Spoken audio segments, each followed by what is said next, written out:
Roman Catholicism, and we read about in the Bible how the two witnesses were they were put to death, and they were in sackcloth, if you like, and in mourning on the streets, in the public. And the way I look at that is the Old Testament, the two witnesses, the Old and the New Testament, the two witnesses, and the way it was written in Latin and hidden from the common people, so they couldn't read the Bible for themselves. And this was from 325 to the time of the Reformation, when it was well established with Martin Luther.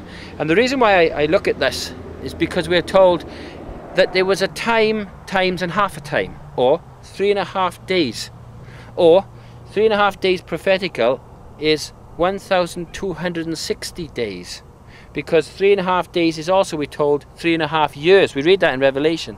The time of Antichrist would be set up for 1,260 days. It says that. And the book of Revelation then, if we look at what a day is, it's a year prophetical. God tells that to Ezekiel chapter 6. And this is what happens for that period of time from 325 to 1585, when the Reformation was established in Europe, when Martin Luther and his 95 Theses had been printed for some time, and the gospel was being spread. In 1555, the persecutions attacked the church.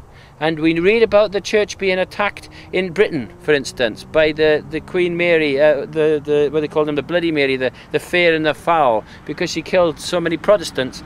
And she burned them, of course, had them burned. But the Reformation was established then by Elizabeth, Queen Elizabeth. And of course, Elizabeth sent soldiers, 1560, up to Scotland at the request of